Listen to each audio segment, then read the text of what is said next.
Hello दोस्तों, गर्मियों का टाइम आ चुका है और अभी से इतनी भयंकर गर्मी पड़ रही है तो आप अंदाजा लगा सकते हो कि मई जून में आपकी क्या हालत होने वाली है। हीट वेव आएंगी भयंकर तरीके से। और अभी आप मार्केट में जाके चेक करेंगे तो आपको बहुत सारी कूलर की वैरायटी देखने को मिलेगी। Personal air cooler, tower air cooler, desert air cooler, अपने लोहे वाले अलग से कूलर। तो भाई साहब ऐसे में कंफ्यूजन होना तो लाजमी है। और साथ ही साथ आपको ये भी पता है कि सीजन आ रहा है और सीजन में जब कूलर की डिमांड ज्यादा होती है तो कंपनी को पता है डिमांड ज्यादा है तो अपने प्राइस बढ़ा दो क्योंकि बेनिफिट भी ज्यादा है। तो ऐसे में एक सही डिसीजन ये रहता है कि या तो हम सीजन से पहले कूलर को खरीद लें या सीजन स्टार्ट होने से पहले थोड़ा सा उसको खरीद लें ताकि हमें थोड़ा बेनिफिट भी मिल पाए। और साथ ही साथ इस वीडियो में मैं आपको बताऊंगा कि कूलर बाय करने से पहले आपको से कौन से पॉइंट्स है जो जान लेने चाहिए, क्योंकि मैं आपको गारंटी से कह रहा हूं अगर आपने इस वीडियो को एंड तक देख लिया तो आप अपने लिए खुद एक बेस्ट कूलर तो सेलेक्ट कर ही पाएंगे, साथ ही साथ किसी को एडवाइस भी कर सकते हैं कूलर बाय करने के लिए। दोस्तों, इस वीडियो को बनाने से पहले मैंने मार्केट में जाके ऑलमोस्ट सभी मॉडल्स को चेकआउट किया है और काफी रिसर्च करी है और उसी रिसर्च के बिहाफ पे मैंने ये कूलर बाइंग गाइड का वीडियो बनाया है जो कि आपके लिए बहुत ज्यादा इंफॉर्मेटिव होने वाला है। अगर वीडियो से थोड़ी भी वैल्यू मिले, आपको अच्छी लगे, ये मेरी मेहनत पसंद आए तो मेक श्योर चैनल को सब्सक्राइब करके बेल आइकन को दबाना ना भूलें। बाकी वीडियो को शुरू करते हैं।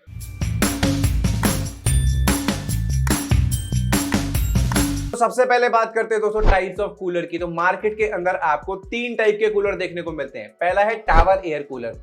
दिखने में काफी स्टाइलिश होते हैं, कॉम्पैक्ट होते हैं और आपके रूम के अंदर भी काफी अच्छे लगते हैं, लेकिन ये एक पर्सनल पर्सन के लिए सफिशिएंट है। अगर आप 2-3 मेंबर है तो आप ऐसे में ये टावर कूलर कंसीडर नहीं करिए। Second thing, tower air cooler के अंदर आपको फैन की जगह ब्लोअर फंक्शन देखने को मिलता है और ब्लोअर जो है आपको कम एयर फ्लो देता है, तो आपको इस चीज का ध्यान रखना पड़ेगा। अगर आपको ज्यादा हवा चाहिए तो ऐसे में आपको डेजर्ट कूलर ही दे सकता है। साथ ही साथ इसकी टैंक कैपेसिटी भी कम होती है तो आपको बार बार पानी भरना पड़ सकता है। सेकंड है दोस्तों पर्सनल एयर कूलर। नाम से पता लग रहा है कि पर्सनल एयर कूलर तो पर्सनल यूज के लिए आप इसे यूज कर सकते हैं, यानी कि एक पर्सन के लिए सफिशिएंट है। इसकी टैंक कैपेसिटी कम होती है और साथ ही साथ इसके अंदर भी आपको फैन की जगह ब्लोअर फंक्शन मिलता है। जैसे कि मैंने बताया कि ब्लोअर का एयर थ्रो कम होता है as compare to other desert cooler. अब थर्ड कैटेगरी है दोस्तों डेजर्ट एयर कूलर, और ये सबसे बेस्ट कूलर की कैटेगरी है क्योंकि इसमें आपको हायर एयर फ्लो तो मिलता ही है, साथ ही साथ हायर एयर थ्रो भी मिलता है। क्योंकि हम एक कूलर से यही तो एक्सपेक्ट करते हैं कि हम जो भी कूलर लें वो ज्यादा तेज हवा फेंके, दूर तक हवा फेंके ताकि हमारे रूम को, हॉल को जल्दी ठंडा कर सके। ये इस टाइप के कूलर जो होते हैं डेजर्ट एयर कूलर, ये ड्राई क्लाइमेट के लिए तो सबसे बेस्ट है ही सही, साथ ही साथ ये ह्यूमिडिटी वाले क्लाइमेट के लिए भी सबसे बेस्ट होते हैं। तो ऐसे में अभी के टाइम पे जो लोग सबसे ज्यादा कंसीडर करते हैं वो होते हैं डेजर्ट एयर कूलर, क्योंकि इनके अंदर आपको हायर टैंक कैपेसिटी भी मिल जाती है अप टू 100 लीटर तक की। अब सेकंड जो पॉइंट आपको एक कूलर बाय करने से पहले देखना है वो है उसकी वाटर टैंक कैपेसिटी की। भाई उसका जो वाटर टैंक है वो कितने लीटर का है और आपकी रिक्वायरमेंट क्या है। अगर आप कूलर को 2-2, 3-3 दिन तक पानी नहीं भरते हैं और आप डेजर्ट एयर कूलर की कैटेगरी में ही जाना चाहते हैं तो ऐसे में आपके लिए सबसे बेस्ट है कि आप एक हायर कैपेसिटी का डेजर्ट एयर कूलर कंसीडर करें जो कि आपको सबसे बेस्ट ठंडी हवा का एहसास दिलाएगा इन दिस समर। और चाहो तो फिर मेरी तरह तरबूज या खरबूजे भी रख सकते हो ठंडा करने के लिए, क्योंकि फ्रिज में अगर जगह नहीं है तो मैं तो भाई ऐसे ही करता था। थर्ड जो पॉइंट आपको ध्यान रखना है दोस्तों वो है कूलिंग पैड। आज के टाइम पे आपको जितने भी डेजर्ट एयर कूलर मिलेंगे उनमें आपको हनीकॉम्ब पैटर्न की पैड देखने को मिलती है, जो कि सबसे बेस्ट बात है कि इसकी परफॉर्मेंस काफी लंबे टाइम तक रहती है। इसे आप रीवॉश कर सकते हैं, लेकिन ये थोड़े कॉस्टली होते हैं। और हनीकॉम्ब पैड से दोस्तों पानी टपकने की प्रॉब्लम भी नहीं होती, जो कि आपको वुडवुल वाले जो पैड होते हैं उनके अंदर आपने ज्यादातर देखा होगा कि पानी टपकता है। तो ऐसे में ये जो प्रॉब्लम है आपको हनीकॉम्ब पैड में नहीं होती। दूसरा जो होता है दोस्तों वुडवुल जो होते हैं पैड होते हैं, जो आप पुराने टाइप में देखते थे घास वाले जो पैड हम लगाते थे कूलर के अंदर, उसको क्या है कि उसको आपको बार बार रिप्लेस करना पड़ता था। सस्ते आ जाते हैं 20 से 25 रुपए के, और उसी के साथ साथ उसमें एक प्रॉब्लम जो आती थी वो ये कि वो एक टाइम के बाद उसके ऊपर डस्ट और मिट्टी काफी जम जाती थी और उसकी वजह से जो कूलर के अंदर से एयर पास होती थी तो ऐसे में आपके रूम के अंदर कूलर की अलग सी डिफरेंट स्मेल आना स्टार्ट हो जाती थी। तो वो ये चीज जो होती है स्मेल वाली, ये आपको हनीकॉम्ब पैड के अंदर सूंघने को नहीं मिलेगी। और जो पॉइंट आपको ध्यान रखना है दोस्तों कूलर को बाय करते वक्त वो है उसका फैन या ब्लोअर। अगर आप टावर एयर कूलर लेते हैं या पर्सनल एयर कूलर लेते हैं तो उसमें आपको ब्लोअर मिलता है, और ध्यान रहे कि ब्लोअर जल्दी से रूम को ठंडा नहीं करता है क्योंकि उसका एयर फ्लो या एयर थ्रो बहुत कम होता है। लेकिन अगर आपको भरी गर्मी के अंदर ठंडी हवा चाहिए जिसका एयर फ्लो भी अच्छा हो और एयर थ्रो भी काफी अच्छा हो तो ऐसे में वो आपको एक डेजर्ट कूलर ही दे सकता है जिसके अंदर एक पावरफुल मोटर के साथ पंखा लगा होता है। फिफ्थ जो पॉइंट आपको ध्यान रखना है दोस्तों वो है मोटर और पंप। तो सबसे पहले बात करते हैं मोटर की। तो बेसिकली हर एक कूलर के अंदर आपको डिफरेंट कैटेगरी की मोटर देखने को मिलती है जिसकी पावर रेटेड कैपेसिटी बिटवीन होती है 125 वॉट से लेके 230 वॉट तक की।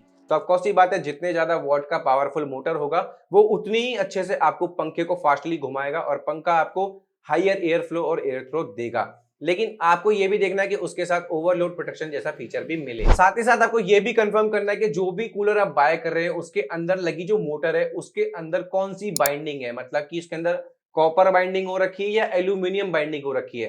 तो ये चीज आपको ध्यान रखनी है कि कॉपर बाइंडिंग वाली जो मोटर होती है वही आपको लॉन्गर परफॉर्मेंस देती है, लेकिन आजकल कंपनियां क्या कर रही है कि आपको एल्यूमिनियम बाइंडिंग वाली जो है मोटर भी प्रोवाइड करती है। तो आपको ध्यान रखना है कि जो भी कूलर लो उसमें जो मोटर बाइंडिंग होनी चाहिए वो कॉपर की होनी चाहिए। और एक चीज मैं बता दूं कि अगर आपके कूलर की मोटर फूक गई है, जल गई है, तो अगर आप उसकी मोटर की कॉपर बाइंडिंग करवाएंगे तो उसका खर्चा 1000 रुपए तक का होता है। इस चीज का भी आपको ध्यान रखना है। बात करें पंप की, तो पंप भी आपको डिफरेंट कैटेगरी के मिल जाते हैं। तो एक बार जब भी कोई कूलर बाय करे तो उसके अंदर पंप देख लें। अगर वो कंपनी का पंप है तो उसके एक बार आप रिव्यू भी चेक कर लें कि उसके रिव्यू कैसे है, वरना साल 1.5 साल बाद पंप खराब हो जाता है और आपको उसको चेंज कराना पड़ता है। हालांकि 200 से 250 रुपए का पंप आता है तो वो भी आप एक बार रिप्लेस करा सकते हैं, लेकिन फिर भी रिव्यू जरूर पढ़ लेना, चाहे मोटर हो या पंप हो। अब 6 जो पॉइंट है दोस्तों वो है एडिशनल फीचर, और इन्हीं एडिशनल फीचर्स को देख के हम कूलर को बाय कर लेते हैं और शायद से ये बाय भी करना चाहिए क्योंकि ये जो फीचर है काफी ज्यादा यूजफुल है। पहला जो आपको फीचर देखने को मिलेगा हर एक कूलर के अंदर वो है आई प्योर या आई प्योरिफिकेशन टेक्नोलॉजी, जो कि कूलर से पास होने वाली एयर जो होती है उसको फिल्टर करती है, उसके अंदर जो बैक्टीरिया होते हैं या वायरस होते हैं उनको किल करने का काम करती है और आपको फ्रेश एयर प्रोवाइड करती है। सेकंड जो आपको एडिशनल फीचर मिलता है कुछ कूलर के साथ रिमोट का, कि आप रिमोट का आपको ऑप्शन मिल जाता है जिससे आप आराम से पलंग पे बैठे बैठे या लेटे लेटे अपने कूलर की स्पीड को एडजस्ट कर सकते हैं या ऑन ऑफ कर सकते हैं। इसके बाद आपको हर एक कूलर के अंदर देखने को मिलता है एंटी बैक्टीरियल टेक्नोलॉजी, मतलब कि आपके कूलर के जो हनीकॉम्ब पैड है उसके अंदर होने वाले बैक्टीरिया को ग्रोथ को ये प्रिवेंट करता है। साथ ही साथ आपको ऑटो स्विंग मोड मिल जाता है, सब में मिलता है, लेकिन कुछ कूलर ऐसे आते हैं जिनमें आपको वर्टिकल ऑटो स्विंग भी मिलता है, मतलब कि आप दाएं बाएं तो हवा खा ही सकते हैं ठंडी ऑटोमेटिक, लेकिन आप ऊपर नीचे भी ठंडी हवा खा सकते हैं। इसके बाद आपको और ज्यादा ठंडी हवा खानी है तो आइस चेंबर का ऑप्शन मिल जाता है जहां पे आप आइस ऐड करके अपने कूलर से और ठंडी हवा ले सकते हैं।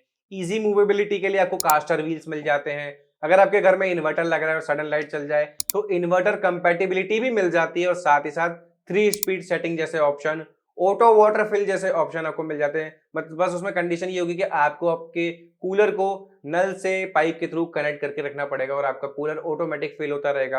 ऑटो ड्रेन का फीचर भी मिल जाता है आपको कुछ कूलर के अंदर, तो ये बहुत ज्यादा यूजफुल फीचर है। अगर आप अपने कूलर के टैंक को टाइम टू टाइम क्लीन करते हैं और वो बैड स्मेल से बचना चाहते हैं, वैसे तो हनीकॉम्ब पैड के अंदर ऐसा नहीं होता, लेकिन फिर भी आप टैंक को क्लीन करते हैं तो ऐसे में ऑटो ड्रेन फीचर क्या करता है कि आपके कूलर के टैंक को खाली कर देता है जल्द से जल्द और ऑटो फिल ऑटोमेटिक फिल कर देता है। तो ऐसे में ये एडिशनल फीचर काफी ज्यादा यूजफुल हो जाते हैं और हमें एक एडवांटेज देते हैं कि हमारे को कन्वीनियंस मिले कूलर से, और वही ये काम करते हैं। इसके बाद जो नेक्स्ट 7 पॉइंट है दोस्तों वो है बिल्ड क्वालिटी ऑफ कूलर, जो कि आपको हमेशा देखनी है कि आप जब भी कोई कूलर बाय करते हैं तो उसकी बिल्ड क्वालिटी एक बार जरूर चेक कर ले।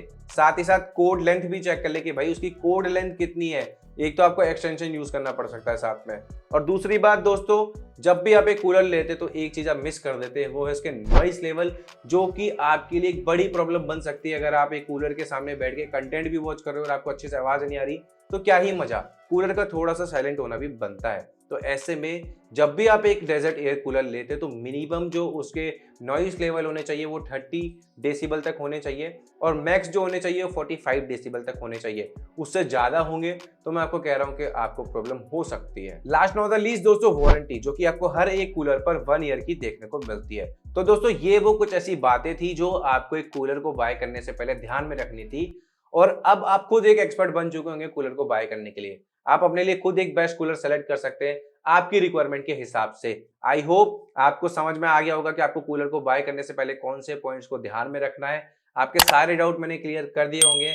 अगर अभी भी कोई डाउट है तो नीचे मुझे कमेंट बॉक्स में कमेंट करके पूछ सकते हैं, और मेरी रिसर्च के अकॉर्डिंग जो बेस्ट पर्सनल एयर कूलर या टावर एयर कूलर जो है या डेजर्ट एयर कूलर जो है सबसे बेस्ट कैटेगरी के, उनके लिंक्स मैंने नीचे डिस्क्रिप्शन में दिए हुए हैं। अगर आप उन लिंक से कुछ भी परचेज करते हैं तो आपके प्राइस पे तो कोई इफेक्ट नहीं पड़ता, लेकिन इस चैनल को ग्रो होने में काफी हेल्प मिलती है।